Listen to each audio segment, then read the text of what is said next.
फरहान किदवाई साहब ने बोला कि साहब ये देश गांधी का है, ये देश सरदार पटेल का है। बहुत हल्की हिस्ट्री बता रहे हैं फरहान किदवाई साहब।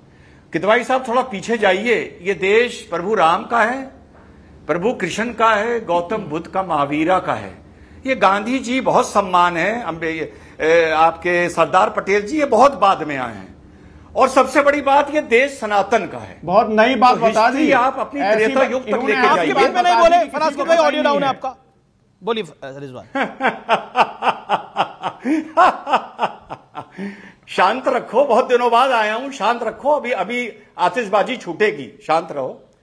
तो ये देश जो है ये सनातन का है, प्रभु राम का है, प्रभु कृष्ण का है, और महादेव का है, और गौतम बुद्ध का है, महावीरा का है। बाकी लोग तो सब नेहरू जी हो गए, सरदार पटेल हो गए, गांधी जी हो गए, बहुत बाद में आए मेरे भाई। सनातन का है तो सम्मान देना है तो त्रेता युग से देना शुरू करो, 1947 से देना ना शुरू करो। पहली राय दे रहा बता दी क्या? दूसरी राय अभी मैंने सुना था, आजम खान जी ने बोला, सबको पता है। और हमने शुरुआत भगवान राम से की थी। अरे क्यों फुदक रहे हो? क्यों फुदक रहे हो? शुरुआत की थी। अरे क्यों फुदक रहे हो? अभी बहुत दिनों बाद आया हूं, अभी छक्के लगाने दो।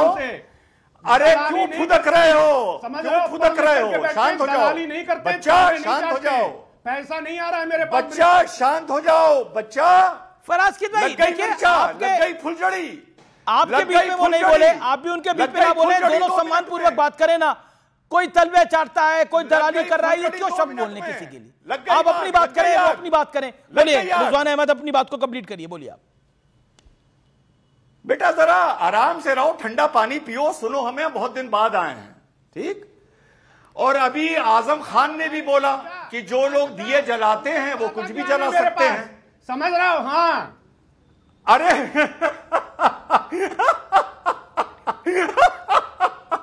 शांत हो जाओ, शांत।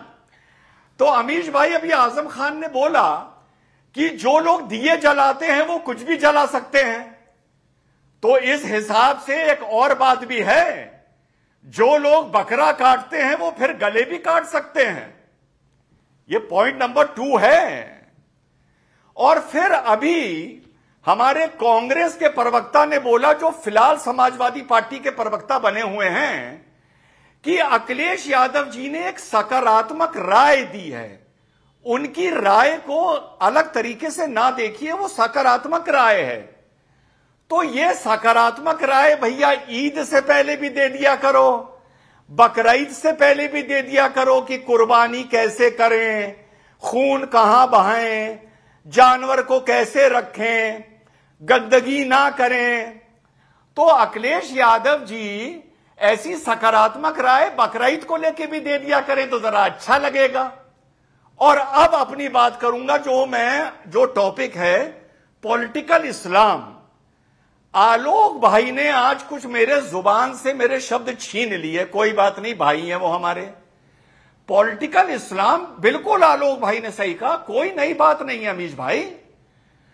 जो हमारी हदीसें हैं, जो हमारा कुरान पाक है, वो एक मजहबी किताब होने के साथ साथ, एक दीनी किताब होने के साथ साथ एक दुनियावी किताब भी है।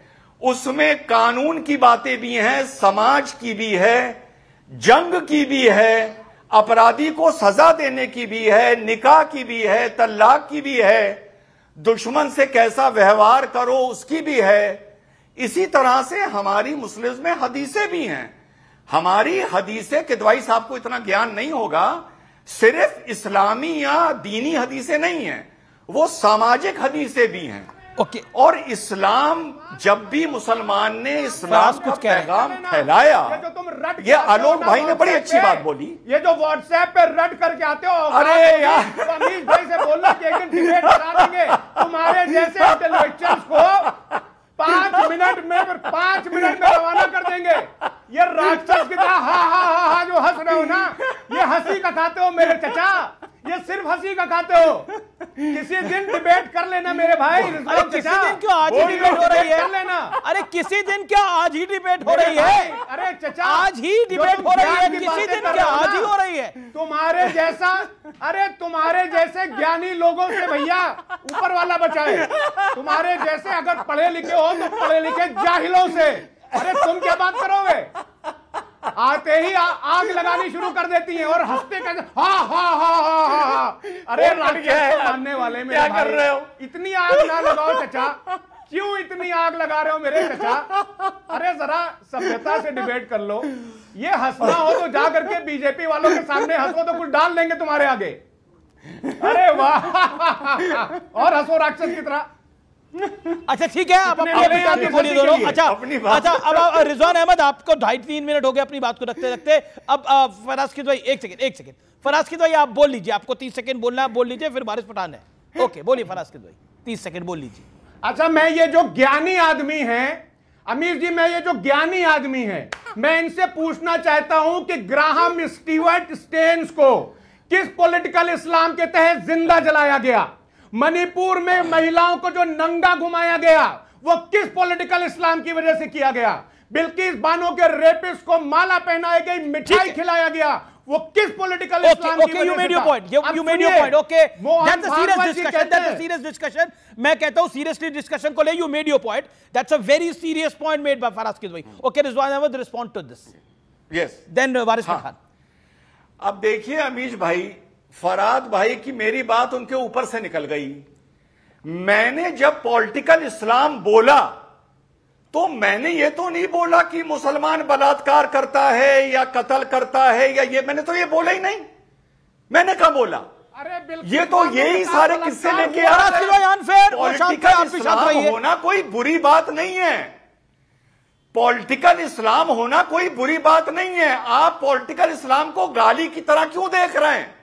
आप पॉलिटिकल इस्लाम को गाली की तरह क्यों देख रहे हैं? पहले यह सफाई दीजिए आप देश को। क्या हो गया अगर पॉलिटिकल इस्लाम है तो? आप तो बलात्कारियों से मिला रहे हैं और मणिपुर पहुंच गए। अरे बौखलाओ ना, बहुत दिनों बाद हमसे मिले हो, बौखलाओ ना। बस मैं इतना कहना चाहता हूं कि पॉलिटिकल इस्लाम हमारी हदीसों की एक आइडियोलॉजी है। Okay Waris Pathan on screen. मैं कोई बुराई थोड़ी कर रहा हूं। ओके वारिस पठान, जो योगी आदित्यनाथ ने बात बोली, राजनीतिक इस्लाम की कहीं चर्चा नहीं होती, जिसने आस्था पर कुठाराघात किया है। The debate is necessary. देखिए अमीश भाई, योगी आदित्यनाथ ने संविधान की शपथ ली, संविधान की शपथ लेके उत्तर प्रदेश के मुख्यमंत्री बने, मगर हर दिन संविधान का कत्ल कर रहे, गला घोट रहे, सेकुलरिज्म का नष्ट कर रहे हैं। हर दिन वो संविधान को मानते नहीं, कायदे कानून का पालन नहीं करते, रूल ऑफ लॉ फॉलो नहीं करते, बस सिर्फ एक ही चीज कर रहे हैं, ध्रुवीकरण की राजनीति। और ध्रुवीकरण की राजनीति करना बोले तो सबसे ज्यादा मुसलमानों को गाली बको, उनके खिलाफ अनाप शनाप बकवास करो, तब जाके अपनी राजनीति चमकेगी। अब योगी को भेजा मोदी ने जाके बिहार में। अब क्या एक बात ये है कि एक होड़ लगी है, ये जो बीजेपी के कुछ मुख्यमंत्री है काफी स्टेट के, उनके बीच में कि कौन बड़ा हिंदुओं का चैंपियन मुख्यमंत्री है।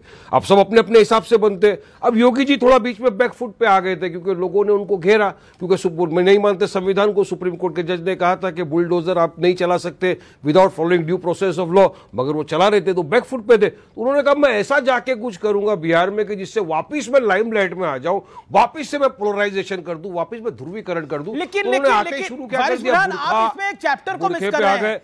ये योगी आदित्यनाथ का अखिलेश यादव की बात पर जवाब था। अब अखिलेश यादव ने देखिए अमीश भाई, जिसको दिया जलाना है घी का वो जला सकता है, केसर के तेल में जलाना है वो जला सकता है, बल्ब जलाना है जलाइए, लेजर लाइट जलाना है जलाइए। संविधान ने सबको अधिकार दिया है, right to practice religion, article 25 के हिसाब से सब अपना अपना रिलीजन प्रैक्टिस करते हैं, उसमें मैं कुछ बोलना नहीं चाहता। अब बात यह आ रही है ध्रुवीकरण और योगी के ऊपर ना, कि योगी को क्या जरूरत पड़ी बुर्का लगाना। अब यकीन मानिए अमीश भाई, 3 दिन बाद अब वापिस डिबेट में बुलाएंगे। अब योगी ने क्या कहा, पाकिस्तान आ गया, मंगलसूत्र आ गया, शमशान कब्रस्तान खालिस्तान आ गया, बटेंगे तो कटेंगे आ गया, सारी चीजें आ जाएगी। अमीश भाई आप डिबेट करते रह जाओगे, लेकिन योगी के मुंह से कभी विकास की बात नहीं निकलेगी, डेवलपमेंट की बात नहीं निकलेगी, बढ़ती हुई महंगाई पे बात नहीं निकलेगी, करप्शन पे बात नहीं निकलेगी, संविधान को पालन करने पे बात नहीं निकलेगी। तो यही तो बीजेपी का असली चेहरा है जो पूरे दुनिया देश देख रहा है, और इनको बराबर से जवाब मिलेगा। संविधान से चलेगा, कायदे कानून रूल ऑफ लॉ से। ये ऐसा कौन सा पॉलिटिकल इस्लाम ये आ गया, क्या आ गया, किसी को समझ में नहीं आ रहा है वो की बात कर रहे हैं। आप एक चीज कॉमन देख रहे हैं, कांग्रेस पार्टी हो, चाहे हमारे समाजवादी पार्टी हो, चाहे ये भी हो AIMM वाले वारिस भाई, सबको चिंता भाईजान को अपनी तरफ करने की है।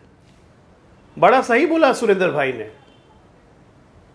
और सुरेंद्र भाई, विरासत में गद्दी मिलती है, बुद्धि नहीं मिलती है, ये आपके पार्टी पे भी अप्लाई करता है। उसका एक उदाहरण देता हूं। राहुल गांधी की सारी फोटो आई कि राहुल गांधी दिवाली मनाने कहां पहुंचे, 135 साल पुराने मिठाई के दुकान में लड्डू बनाने, लेकिन दिया जलाते हुए फोटो नहीं दिखा राहुल गांधी का। वो भी अखिलेश भाई की लगता है कि बात मान लिए होंगे, खाली लाइट वाइट जला के काम चला लेंगे। वैसे आधे क्रिश्चियन तो हैं, कोई दिक्कत नहीं है। मुझे ये समझ में नहीं आता है कि आप लोग हिंदू सभ्यता पे चोट करने के लिए क्यों बैठे हुए यहां पे। कोई आदमी हो, इसी देश में रहते हो, इसी देश का खाते हो, हिंदू बहुल देश है, और हिंदू सभ्यता पे चोट करने में एक सेकंड नहीं लगता आप लोग को, और आप लोग उस पर अपनी गलती भी नहीं मांगते हो। उसको ढकने लगते हो कि उन्होंने इस ढंग से नहीं कहा होगा, उस ढंग से कहा होगा, वो ढंग नहीं होगा, ये ढंग होगा। रामचरितमानस को आग लगा देते हो, रामचरितमानस में 10 नुस्ख निकाल के ले आते हो। वाह, नहीं, आप लोग सब काम करते हो। उड़ रही है। मुसलमानों को गाली तो चलेगा, राम मंदिर पे नहीं जाओगे, मथुरा काशी पे चुप हो जाओगे जैसे मुंह में दही जम गई। हिंदू आस्थाओं पे सवाल उठाने की, हिंदू आस्था में बोलने की आदत हो गई है आप लोग को, और आपको जवाब मिलना जब शुरू हो गया, पहले जवाब नहीं मिलता था। अब योगी मोदी जैसे लोग हैं जो खुल के जवाब देते हैं, अब बाकी हिंदू भी जवाब देने लगे हैं, तब आप लोग को घबराहट हो रही है कि योगी मोदी जैसे और हो गए तो क्या होगा। हो चुके हैं, हो नहीं गए, हो चुके हैं जवाब, और ऐसे ऐसे जवाब मिलेंगे आप। सुरेंद्र राजपूत आपका जवाब। ओके, यू मेरी पॉइंट सुरेंद्र राजपूत जी, संभल के बोलिए। 2-3 चीजें हैं। आलोक भाई फिर से बड़े विद्वान है, भारतीय जनता पार्टी के चंद नए विद्वान लोगों में हैं। भाई आलोक भाई, आप नए नए गए हो वहाँ, विरासत उसी की होती जिनका परिवार होता है। जो परिवार विहीन नागपुर की संतानें होती उनके पास कोई विरासत नहीं होती, एक बात। और रही बात, हमें आस्था को प्रूफ करने के लिए फोटो दिखाने की आवश्यकता नहीं है। अगर आप नरेंद्र मोदी जी की कोई एक फोटो, कोई एक, हाँ, लड्डू का फोटो दिखाने के लिए ठीक है, दिखा दो, या उससे पहले के कुंभ, 2 मिनट यार आपके बीच में नहीं बोले ना। आप कम से कम इतना तो धैर्य रखिए, आपको इतना ही तो हम उम्मीद कर सकते हैं, पुराने साथी हैं। और खानदान आपका तो परिवार है, खानदान है, और आपका खानदान हमारे साथ रहा है। कम से कम इतना ही तो आप वो रखिए, मर्यादा रखिए। मैं आपको 2 चीजें कहता हूं कि विरासत जो है उन्हीं लोगों की होती है जिनके पास परिवार होता है। जिनके पास परिवार नहीं होता, आपके पास विरासत है, आपकी माता जी की, पिताजी की, आपके पास विरासत है, लेकिन औरों के पास आपके दल में नहीं है विरासत, तो वो लोग बेचारे अपनी विरासत को खोजते हैं। तो क्या दिक्कत है? ये राजनीतिक विरासत की बात हो रही है। अपने परिवार पर भी अपने विरासत। अरे ए अमीश सुनो, ये आलोक अपना वकालत खुद कर सकते। अरे मैं आपसे बोल रहा हूँ, ये क्या तरीका? ए अमीश सुनो, मैं आपसे सवाल पूछ रहा हूँ। सुन लो, विरासत तो सबकी होती है, सब माँ बाप की कोई सवाल नहीं है, विरासत की ये बात सवाल कोई नहीं है। पहले मेरी बात सुनो। नहीं, ये कुछ नहीं है। अगर हम क्या नाम आलोक को संबोधित करके कर रहे हैं, कार्यक्रम मेरा है, आप आलोक को संबोधित करें, आलोक को संबोधित ना करें, कार्यक्रम मेरा है। आप बोल रहे हैं ए अमीश, मैं आपसे सभ्यता के दायरे में बात कर रहा हूं, आप कह रहे हैं ए अमीश। नहीं, मैं भी सभ्यता के दायरे में बात कर रहा हूं। आपको अगर रखना है टीवी पे डिबेट में रखिए, और नहीं रखना है तो मैं आपके बुलाने पे आया, अपने आप नहीं आया हूं। नहीं तो बुलाने पे आया तो आपको मौका तो दे रहे हैं। आप कह रहे हैं विरासत होती है परिवारों, मौका है। मैं कह रहा हूं बीच में मत बोलिए, कि विरासत की अगर बात हो रही है तो परिवार तो सबके होते हैं ना, माँ बाप तो सबके होते हैं। राजनीतिक विरासत की बात नहीं है। आलोक और भारतीय जनता पार्टी को आपको बचाने की आवश्यकता नहीं है। मैं सवाल, और अगर आपको सुनिए, और अगर आपको भारतीय जनता पार्टी को बचाना है तो आलोक को किसी दूसरे चैनल पर भेज दीजिए, आप ही भारतीय जनता पार्टी के प्रवक्ता बन जाइए। आप करते हैं। सुरेंद्र राजपूत अपनी बात करिए ना, बिहार के अंदर चुनाव लड़िए, वहां गठबंधन तो आपका हो नहीं रहा, यहाँ ज्ञान बांट रहे हैं। अपनी बात मुझे मत ज्ञान दीजिए, मुझे क्या करना चाहिए, मुझे नहीं क्या करना चाहिए। मेरे प्रश्न का जवाब दीजिए। हमारे ज्ञान को बिल्कुल आपको मैं बोल रहा हूं, बिल्कुल बोल रहा हूं, ध्यान से सुनिए बात को, ठीक है। और नहीं ज्ञान आपके नहीं चाहिए मेरे को। मैं आपको ज्ञान नहीं दे रहा, आप ज्ञान बांट रहे हो, इसलिए बोल रहा हूं। सवाल आप नहीं कर सकते हो और पूरा अरे ज्ञान आप बांट रहे हो और पूरे खानदान समेत बांट रहे हो, ज्ञान बात करते हो। किसी आदमी को सवाल 30 सेकंड का सवाल पूछोगे 5 सेकंड में टोक दोगे। बिल्कुल 5 सेकंड कर रहे हो। उसके बाद एक पार्टी के प्रवक्ता बनकर के बात करते हो। राजपूत मैंने कहा ना सभ्यता करी, आपने बोला ए सुनो, ऐसे जब आपने बोला तब मैंने बोला। प्रवक्ता ही नहीं, पत्रकार ही नहीं, पक्षकार बन जाते हो। पक्षकार मत बनो। मैं आपको निवेदन कर रहा हूं अपनी बात को रखिए। हमने भाजपा को आरोप लगाया, आप पर नहीं है, ये डिबेट आप पर नहीं है, इसलिए जनता का टाइम जाया मत करिए। मैंने कहा ना, आप अपनी पार्टी को रिप्रेजेंट कर रहे हैं, जनता का टाइम आप जाया करते हैं।